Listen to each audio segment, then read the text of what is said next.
Welcome dear rockets, कैसे हैं आप सभी। तो आज हम देखने वाले हैं ये मूवी, नाम है आपके सामने। चलिए शुरू करते हैं।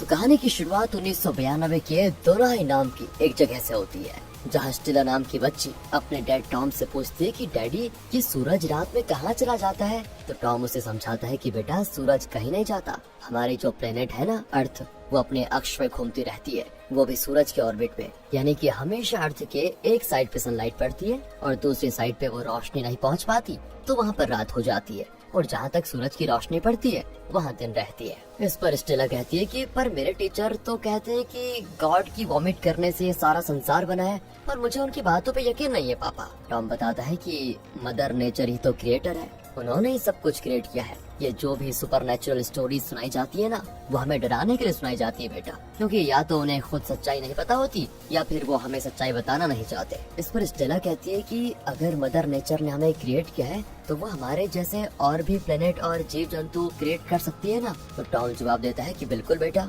स्टेला आगे पूछती है पर मदर नेचर ने हमें क्रिएट ही क्यों किया। अब इससे पहले कि टॉम जवाब दे पाता, स्टेला को उसकी मॉम आवाज लगाती है और कहती है कि बाप बेटे की गपशप हो गई हो तो चले जरा रिचुअल परफॉर्म करने। तो दोस्तों, दोराई विलेज में एक ट्रेडिशन है जिसे साल में एक बार परफॉर्म किया जाता है गांव की समृद्धि के लिए। टॉम कहता है तुम लोग चलो, मैं अभी आया। इसके बाद स्टेला अपनी मॉम से पूछती है कि मॉम ये ट्रेडिशन कब शुरू हुआ। तो उसकी मॉम बताती है कि बहुत वक्त पहले दोनाई के लोग जंगल में मैजिक रिंग ढूंढने गए थे। उस मैजिक रिंग के मिल जाने से हमारे गांव में समृद्धि आ सकती थी, मगर जैसे ही उन लोगों के हाथ वो रिंग लगी, उन्हें लालच ने अपने वश में कर लिया और ये लोग आपस में ही उस रिंग के लिए लड़ झगड़ गए, जिसकी वजह से वो रिंग टूटकर टुकड़ों में बट गई। और तब वहाँ दोनाई के डीमन ने आकर सभी लोगों को मार डाला और हमारे गांव पे अकाल का शाप दिया, जिसकी वजह से जमीन बंजर हो गई। इसलिए हर साल हम डीमन को खुश करने के लिए सेक्रीफाइस करते हैं ताकि वो अपना शाप हटा ले और हमारे गांव में वापस समृद्धि लौट आए।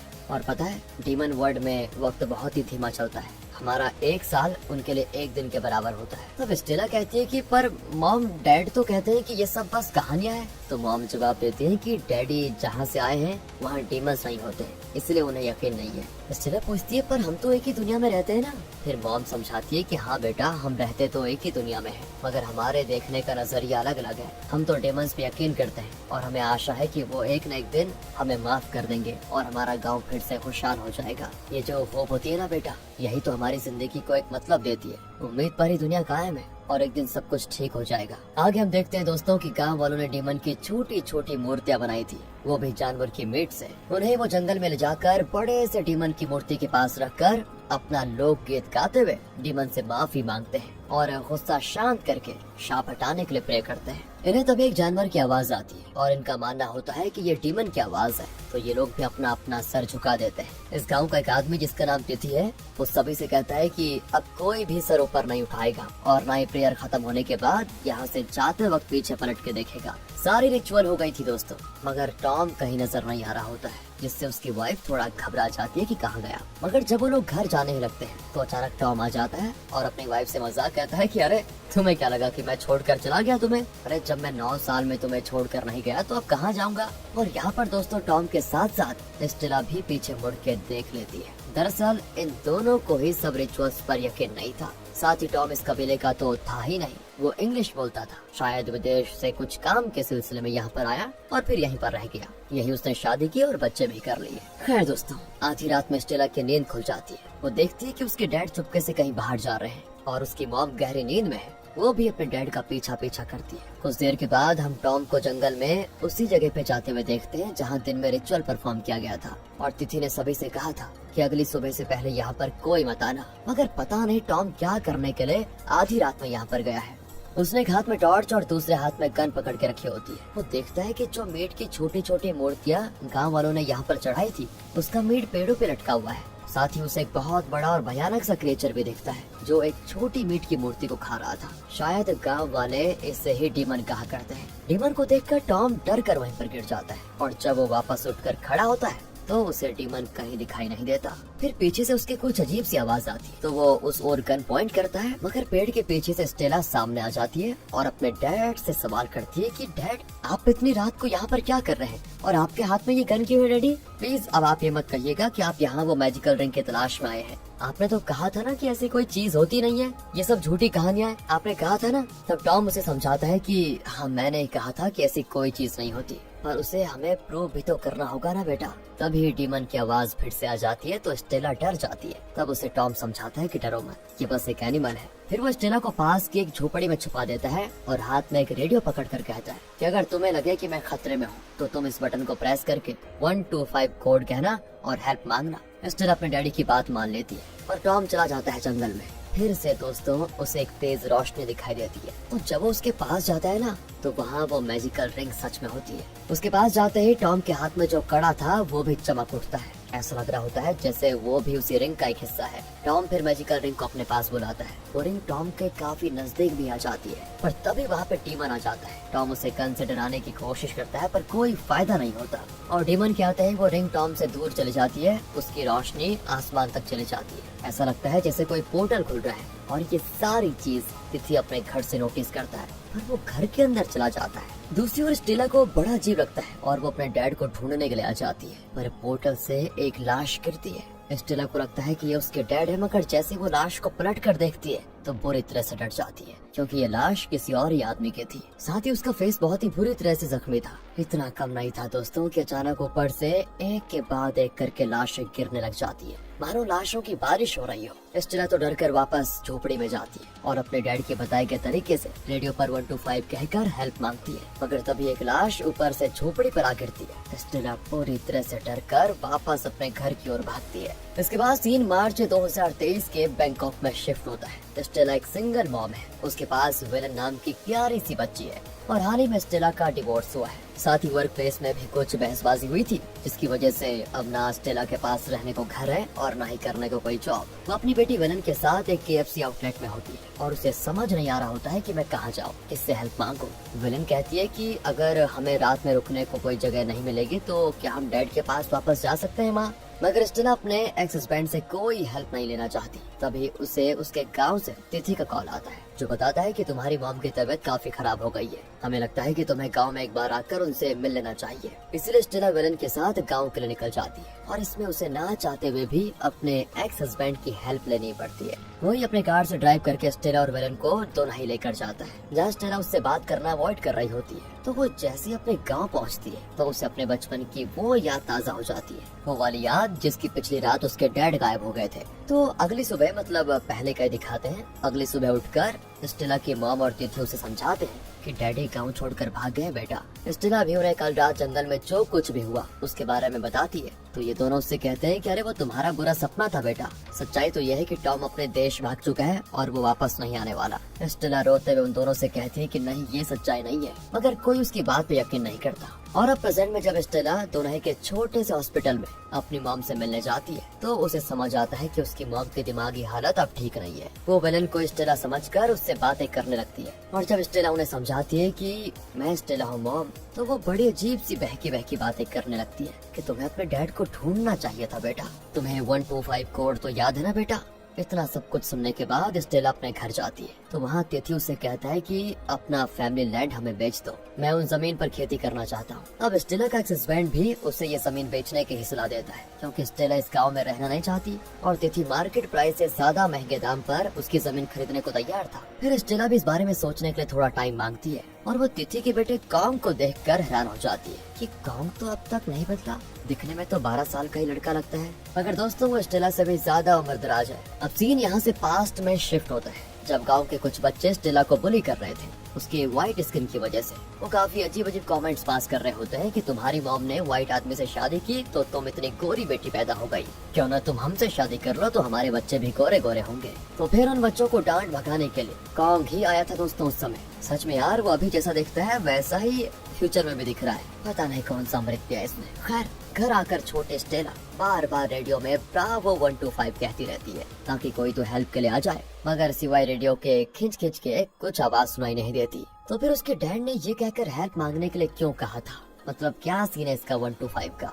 सीन यहाँ से सीधे प्रेजेंट में आ जाता है। स्टेला अभी भी उस रेडियो में ब्रावो 125 कहकर चेक करती है कि शायद कोई जवाब मिल जाए, अगर ना उसे कोई रिस्पांस नहीं मिलता। पर आधी रात को विलन को रेडियो में से कुछ आवाज आती है, जिसकी वजह से वो अपनी मॉम स्टेला को जगा भी देती है। स्टेला तुरंत ये आवाज पहचान जाती है कि उसके डैड की आवाज होती है, जो कुछ तो टेक्लेजेनेसिस, ब्रेसलेट और लोकेशन कोऑर्डिनेट के बारे में कह रहे होते हैं। स्टेला जल्दी से पेन और डायरी खोजने लगती है, पर आवाज भी क्लियर नहीं होती, तो उसे कुछ ठीक से समझ में नहीं आता और कुछ ही देर में आवाज आनी बंद हो जाती है, जिससे स्टेला बिल्कुल हताश हो जाती है। मगर विलन कहती है मैंने फोन में वॉइस रिकॉर्ड कर लिया है। ये सुनकर तो स्टेला खुशी से विलन को हक कर लेती है। अगली सुबह दोस्तों उस रिकॉर्डिंग को बार बार सुनकर समझने की कोशिश करती है वो कि डैडी कहना क्या चाह रहे थे। वो ये रिकॉर्डिंग अपनी मॉम को भी सुनाती है। तो दोस्तों उसकी मॉम बताती है कि बेटा जब तुम बैंकॉक चली गई थी ना अपने कॉलेज की पढ़ाई करने के लिए, तब से तुम्हारे डैडी मुझसे कांटेक्ट किया करते थे, पर सिर्फ साल में एक बार, क्योंकि अर्थ का एक साल उनके स्पेस टाइम का 1 मिनट के बराबर है।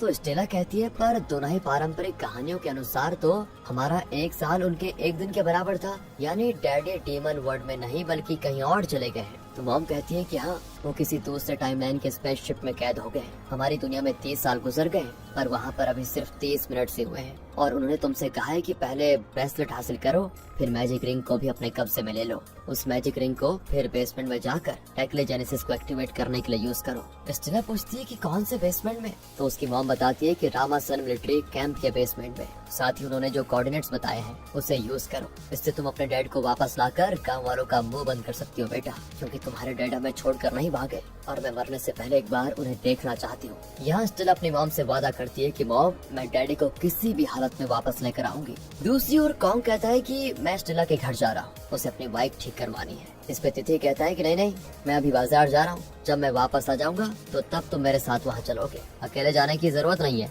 कॉन्ग भी कहता है कि मैं कोई बच्चा थोड़ी ना हूँ डैड, मैं जा सकता हूँ स्टेला के घर। मगर तिथि गुस्सा हो जाता है और कहता है कि मैंने कहा ना मैं तुम्हें अकेले कहीं जाने नहीं दूंगा, तुम्हें जाना है तो मेरे साथ ही जाओगे। तो दोस्तों कॉन्ग को हमेशा उसके डैड इसी तरह ट्रीट करते हैं। वो कॉन्ग को लेकर बहुत ओवर प्रोटेक्ट है, क्योंकि कॉन्ग के बचपन में कुछ तो घटना घटी होगी जो तिथि दोबारा नहीं होने देना चाहता।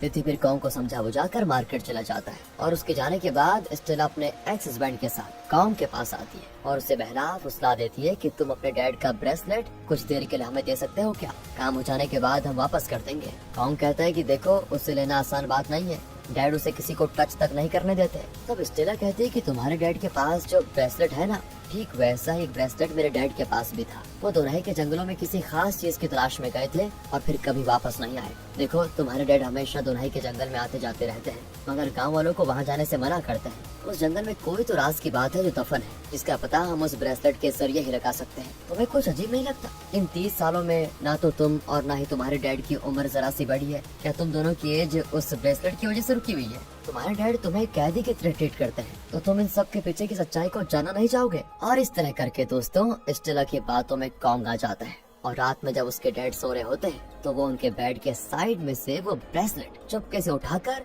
स्टेला के पास आ जाता है। साथ ही उसने अपने डैड की गन भी चुरा ली थी। अब अगले सीन में स्टेला, उसका एक्स हस्बैंड और कॉन्ग दोनों ही के जंगल में होते हैं। वहाँ थोड़ी दूर में गाड़ी में इन्होंने वेलन को रखा होता है। वेलन कॉल करके अपनी मॉम से कहती है कि मॉम मुझे बहुत डर लग रहा है और लगता है गाड़ी के पास कोई है। तो स्टेला उससे कहती है कि चाहे कुछ भी हो जाए बेटा, तुम गाड़ी के अंदर ही छिपे रहना, जब तक मैं ना हूँ तब तक दरवाजा मत खोलना। और दोस्तों हम गाड़ी के नजदीक एक अनजान लड़की को देखते हैं। इधर ये लोग मैजिक रिंग तक पहुंच जाते हैं। स्टेला वो ब्रेसलेट पहनकर मैजिक रिंग की ओर हाथ करती है तो मैजिक रिंग एक मैजिक बॉल में बदलकर स्टेला के हाथों में आने लगती है। तभी वहाँ वो अनजान लड़की आ जाती है और वो अजीब जानवर की तरह आवाज निकाल रही होती है। उसकी बॉडी में भी कुछ तो लोचा हो जाता है दोस्तों। धीरे धीरे वो डीमन में बदल रही होती है। ये वही डीमन है जिस पर टॉम ने उस समय हमला किया था। तो जैसे ही वो मैजिक बॉल स्टेला के हाथ में आती है तब तक वो लड़की पूरी तरह से डीमन में बदल जाती है और उस पे कॉन्ग गन से शूट कर देता है। तब उसे भी एक विजन आते हैं जिसमें वो एक स्कूल में है और कोई इस पे गोली चला रहा है। इसी के साथ दोस्तों कॉन्ग बेहोश होने लग जाता है। तब स्टेला और उसका एक्स हस्बैंड मिलकर उसे गाड़ी के पास लेकर आते हैं। वो वेलन से दरवाजा खोलने को कहते हैं। इनके पीछे डीमन भी पड़ा हुआ है। ये जल्दी से कार में बैठकर वहाँ से निकल जाते हैं और जैसे ये निकलते हैं वैसे ही वहाँ पर तिथि आ जाता है वो इन लोगों को भागते हुए भी देख लेता है और डीमन को दर्द की वजह से चीखते चिल्लाते भी देखता है, क्योंकि कॉन्ग ने डीमन को गोली मार दी थी। तिथि को समझ नहीं आता कि अब क्या करे। इधर ये लोग जल्दी से रामासन मिलिट्री कैंप पहुंच जाते हैं, जिसमें ताला बंद है। ये कैंप वैसे काफी वक्त से बंद पड़ा हुआ है, तो ये लोग ताला तोड़कर अंदर घुसते हैं और फिर जल्दी से उसके बेसमेंट में जाते हैं। वहाँ जाते ही मैजिकल बॉल में रोशनी हो जाती है। कॉन्ग दोस्तों फिर वहाँ का पावर ऑन करता है तो चारों ओर लाइट चल जाती है। वहाँ पर इनको एक ब्रीफकेस जैसा कुछ मिलता है, जिसे खोलने पे उसके अंदर एक मशीन होती है और उसमें कुछ खांचे बने हुए होते हैं। उसे स्टेला अच्छे से देखती है और रियलाइज करती है कि इस ब्रेसलेट को इस खांचे में फिट करना है, इसलिए वो तुरंत ही ब्रेसलेट को उसमें डाल देती है, जिससे वो डिवाइस ऑन हो जाता है और रेडियो फिर से टॉम से कनेक्ट हो जाता है। टॉम अपनी वाइफ को ढूंढ रहा है और स्टेला बताती है कि डैड ये मैं हूँ, आपकी स्टेला।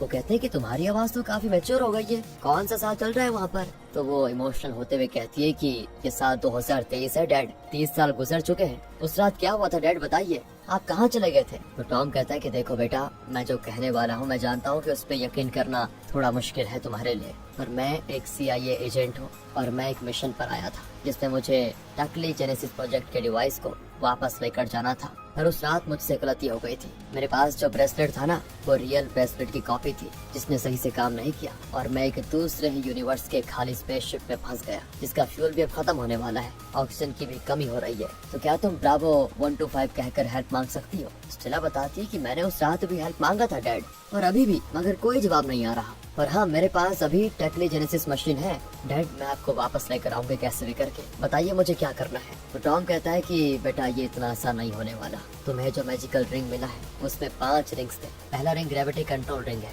जो ग्रेविटी को कंट्रोल करता है, दूसरा रिंग एर्नोमीटर रिंग है, थर्ड रिंग टाइम रिंग है और लास्ट 2 रिंग लॉन्गिट्यूड और लैगिट्यूड है, जिससे आप लोकेशन कोऑर्डिनेट को कंट्रोल कर सकते हैं। मगर लास्ट टाइम ट्रेवलर के एक्सीडेंट की वजह से ग्रेविटी रिंग और पैरनोमीटर रिंग 2 अलग अलग टाइमलाइन में चली गई है। ग्रेविटी रिंग उड़ान देने की 500 BC में, वहीं पैरनोमीटर्स 2223 में, यानी कि 200 साल फ्यूचर में। जब तक ये दोनों पार्ट्स नहीं मिल जाते तब तक ये टाइम मशीन सही से काम नहीं करेगी और मैं वापस नहीं आ पाऊंगा। पर हाँ, ये अपने मिसिंग पार्ट्स तक तुम्हें जरूर लेकर जा सकती है, पर इस बात का ध्यान रखना कि खाली जगह में ही टाइम मशीन को यूज करना, वरना ये 5 मीटर की रेडियस की हर चीज को तुम्हारे साथ लेकर चला जाएगा। इसीलिए स्टेला साइड में जाकर वो मैजिक बॉल को हवा में छोड़ देती है और वो हवा में उड़कर मैजिक रिंग में बदल जाता है और तेज रोशनी के साथ ये लोग 5600 BC के बानचियांग में पहुंच जाते हैं, जो कि फ्यूचर में यूनेस्को की एक हेरिटेज साइट बनने वाली है। अब स्टेला को ग्रेविटी रिंग दिख जाती है, पर दूसरी साइड इन्हें 2-4 लोग भी दिखाई देते हैं। स्टेला का एक्सेस बैंड बड़ा एक्साइटेड होकर कहने लगता है कि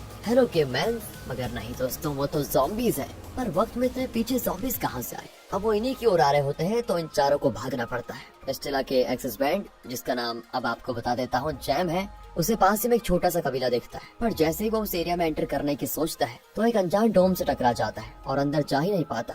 मगर जब स्टेला भागते हुए अंदर जाती है तो वो चले जाती है और उसके साथ साथ फिर जैम, वेलन और कॉन्ग भी अंदर चले जाते हैं। कुछ देर के बाद जैसे वो ज़ॉम्बीज आते हैं तो वो भी इनविजिबल डोम से टकरा जाते हैं, उन्हें करंट्स के झटके लगते हैं। इस तरह स्टेला और उसके साथियों को बैनचियांग सिविलाइजेशन के लोग देवदूत समझकर खाने पीने की चीजें ऑफर करते हैं। पर इनसे दोस्तों स्टेला को थोड़ा डर भी लग रहा होता है। वो वेलन को अपने नजदीक रहने को कहती है, मगर वेलन तो कबीले की एक छोटी सी बच्ची मॉर्विन के साथ खेलने में बड़ी बिजी हो गई है। अब स्टेला यहाँ पर अपना थोड़ा दिमाग लगाती है कि ये कबीले के लोग शायद इस इनविजिबल डोम में कैद हो गए हैं, इसलिए इनके पास खाने पीने की चीजों की किल्लत हो गई है और ये हमसे हेल्प मांग रहे हैं। लेकिन इस इनविजिबल डोम की वजह से ही ये ज़ॉम्बीज से बचे हुए हैं, ये भी देखने वाली बात है। तो अगर हम ग्रेविटी रिंग को लेकर चले जाएंगे तो ये इनविजिबल डोम भी खत्म हो जाएगा, तो तब इनकी हिफाजत कौन करेगा? इस पे जैम कहता है कि ऐसे भी ये सिविलाइजेशन लुप्त होने वाली है, भूख प्यास से कुछ ही दिनों में मर जाएंगे, इसलिए बेहतर होगा कि हम इमोशनली इनसे कनेक्ट होने के बजाय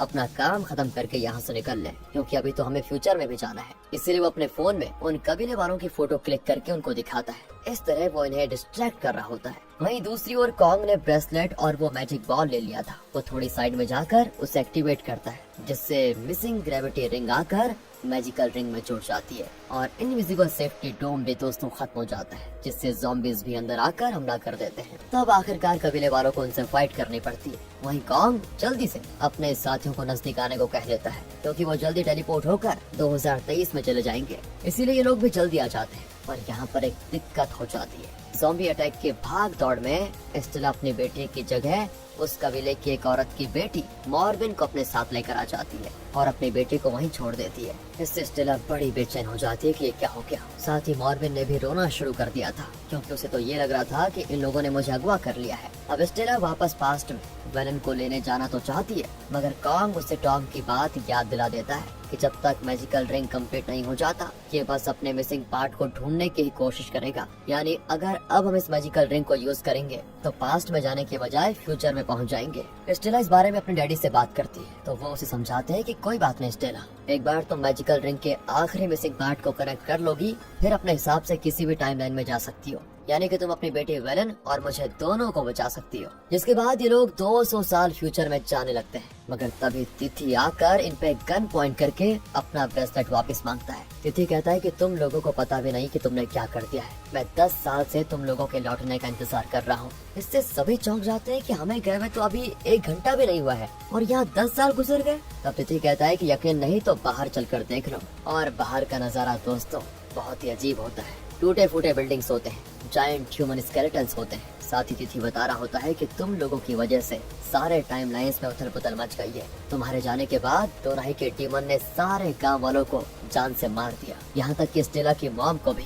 तिथि अब सब कुछ ठीक करने के लिए ब्रेसलेट और मैजिकल रिंग्स वापस मांगता है, मगर स्टेला देने से मना कर देती है, क्योंकि उसे अभी अपनी बेटी और डैडी को जो बचाना है। वो कहती है कि बस एक बार मैं उन्हें बचा लूं, फिर मैं सारा कुछ टाइम की मदद से ठीक कर दूंगी। पर तिथि नहीं मान रहा होता है और वो अभी ही ब्रेसलेट वापस मांग रहा होता है, वरना वो मॉर्बिन को शूट करने की धमकी देता है। फिर सही वक्त देखकर कॉन्ग अपने डैड से उलझ जाता है और स्टेला को अपना मिशन कंप्लीट करने को कहता है। स्टेला, जैम और मॉर्बिन तो फ्यूचर में चले जाते हैं और इधर गन की छीना झपटी में गलती से गोली चल जाती है, जो कि तिथि को लग जाती है। कॉन्ग अब अपने डैड को हॉस्पिटल ले जाना चाहता है, तो तब तिथि बताता है कि अब यहाँ पर कोई नहीं बचा, हॉस्पिटल वगैरह कुछ नहीं, और मुझे अब बचना भी नहीं है। मैं बस तुम्हें एक सच्चाई बताना चाहता हूँ। 1964 में लोगों को ऐसा लगता था कि अमेरिकन मिलिट्री लोगों को कैद करके उन्हें टॉर्चर करते हैं, मगर सच्चाई तो यह है कि रामासन आर्मी कैंप बनाया गया था टाइम ट्रेवल के एक्सपेरिमेंट के लिए। बहुत सारे लोगों में मुझे भी कैद करके रखा हुआ था, और एक लावेन नाम की एक लड़की को भी।